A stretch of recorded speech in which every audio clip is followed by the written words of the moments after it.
जो next topic है वो है मोमेंटम से रिलेटेड।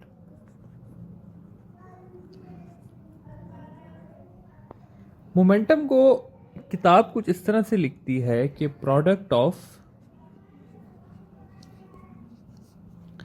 मास एंड वेलोसिटी, और एंट्री टेस्ट की टर्म्स में हम इसको कुछ इस तरह से लिखते हैं कि quantity of motion in a body. और ये जो सेकंड स्टेटमेंट है स्टूडेंट्स, ये काफी बार आ भी चुकी है कि momentum dash quantity of motion in a body is called as, तो उसमें आप लोगों के पास ऑप्शन में जो होगा वो मोमेंटम करेक्ट ऑप्शन होगा। अच्छा, अगर मैथमेटिकली हम देख लें मोमेंटम को, तो मोमेंटम को हम लिखते हैं P से, और ये इक्वल होता है m इंटू वी के। मोमेंटम जो है वो एक वेक्टर क्वांटिटी है जिसका डायरेक्शन जो है वो वेलोसिटी के डायरेक्शन में होता है। ठीक है, इसके यूनिट की बात कर लें तो इसका एसआई यूनिट जो है वो है हमारे पास केजी मीटर पर सेकेंड। ठीक है, अच्छा जी, ये हो गया मोमेंटम के बारे में जनरल बातें कि मोमेंटम क्या होता है, किस तरह से होता है। अगली जो चीज है वो है हमारे पास momentum and Newton second law. तो momentum and Newton second law. अच्छा जी, अगर न्यूटन सेकंड लॉ की बात की जाए तो न्यूटन सेकंड लॉ कहता है कि F is equal to M A की जगह हम लिख सकते हैं V F minus V I divided by T, और ये हो जाएगा M V F minus M V I by T. या मैं इसको ऐसे भी लिख सकता हूं कि final momentum minus initial momentum divided by time, या force is equal to delta P by T. ठीक है, इस चीज को कहा जाता है rate of change of momentum. ठीक है, तो rate of change of momentum is equal to applied force. ठीक है, सवाल एक छोटा सा कर लेता हूं, लास्ट ईयर किसी के पेपर में आया हुआ था कि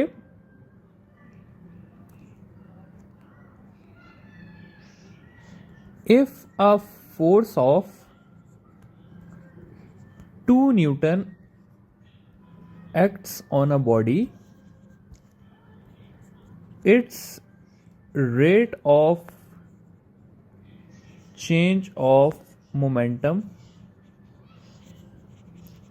is। ठीक है, और नीचे ऑप्शंस में दिए हुए थे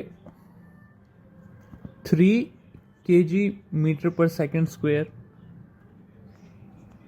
4 kg मीटर पर सेकेंड स्क्वायर, 2 kg मीटर पर सेकेंड स्क्वायर, या इनसफिशिएंट इंफॉर्मेशन।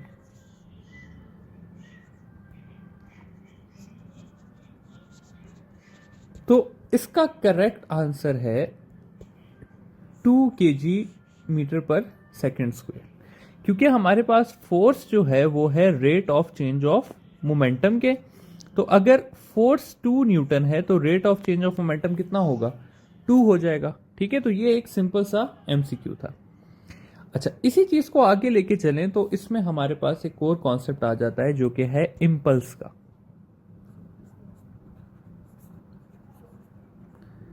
अच्छा स्टूडेंट्स, इंपल्स के लिए मैं आप लोगों को एक चीज समझाना चाहता हूं कि इंपल्स को आपने डील करना है हमेशा एस मोमेंटम। ठीक है, ये पहली बात है, क्योंकि ज्यादातर आ जाता है कि इंपल्स का यूनिट क्या है। तो इंपल्स का यूनिट क्या है, केजी मीटर पर सेकेंड, जो कि किसका यूनिट है, मोमेंटम का यूनिट है। अच्छा जी, इंपल्स की कभी कभार मास और वेलोसिटी दी होती है, तो इंपल्स जो है आपके पास वो इक्वल होगी मास इनटू वेलोसिटी के भी।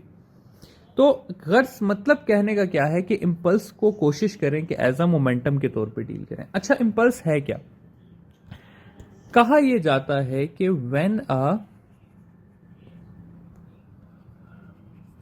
Very large force acts on a in a very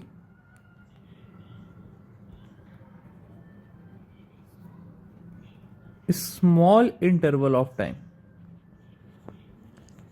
ठीक है, ये क्या है? अभी हमने पढ़ा था थोड़ी देर पहले कि एफ जो है वो इक्वल है delta P by delta T के, या इसको ऐसे भी लिखा जा सकता है कि डेल्टा पी जो है वो इक्वल है एफ इंटू टी के। जब स्टूडेंट्स हमारे पास ये फोर्स काफी ज्यादा हो जाए और ये टाइम काफी कम हो जाए तो यही इक्वेशन चेंज होके हमारे पास इम्पल्स बन जाती है कि impulse is equal to F into T. ठीक है, तो इम्पल्स बेसिकली क्या है? चेंज इन मोमेंटम ही है, लेकिन कब? कि जब फोर्स काफी ज्यादा हो और टाइम पीरियड क्या हो? काफी कम हो। फॉर एग्जाम्पल, छोटी सी एग्जाम्पल ले लेते हैं कि एक वॉल है, उसके ऊपर अगर मैं बॉल स्ट्राइक करूं तो बॉल जाके इस पे लगेगी और वापस आएगी। इस बॉल और इस दीवार का कांटेक्ट टाइम कितना होगा? पॉइंट्स में होगा, और फोर्स जो है वो इसकी हंड्रेड्स में होगी। तो इस वक्त जो चेंज इन मोमेंटम होगा वो हमारे पास कहलाएगा इम्पल्स। ठीक है, तो इसीलिए स्टूडेंट्स मैंने आपको शुरू में कहा था कि इम्पल्स को आप लोगों ने हमेशा किस तरह लेना है? चेंज इन मोमेंटम की फॉर्म में लेना है। अच्छा, अब इम्पल्स से रिलेटेड सवाल कर लेते हैं कि दो केसेस हैं हमारे पास।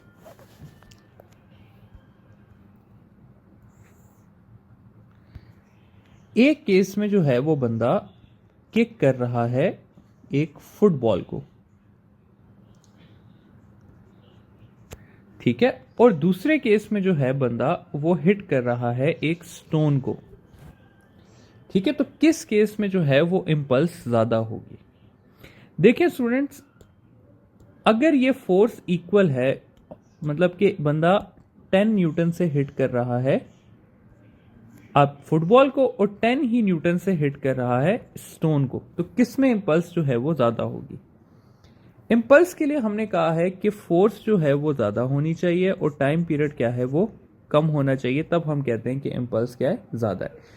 अब फोर्स तो इक्वल हो गई, तो टाइम पीरियड के ऊपर बात आ गई। अब अगर स्टूडेंट्स हम देखें कि फुटबॉल, तो फुटबॉल को जब वो हिट करेगा तो फुटबॉल इस तरह से अपनी शेप चेंज करेगी और टाइम पीरियड हमारे पास ज्यादा होगा। जबकि अगर मैं स्टोन की बात करूं तो स्टोन में किसी किस्म का चेंज नहीं आएगा। इस वजह से हम कहते हैं कि इस सेकंड वाले केस में जो है वो टाइम पीरियड शॉर्ट है और इसलिए सेकंड वाले केस में इम्पल्स का जो अफेक्ट है वो ज्यादा है। ठीक है, अच्छा जी, ये हो गई अब हमारी इम्पल्स की बात। नेक्स्ट लेक्चर में जाएंगे और मेन जो एक मोमेंटम और काइनेटिक एनर्जी का रिलेशन है उसे स्टडी करेंगे।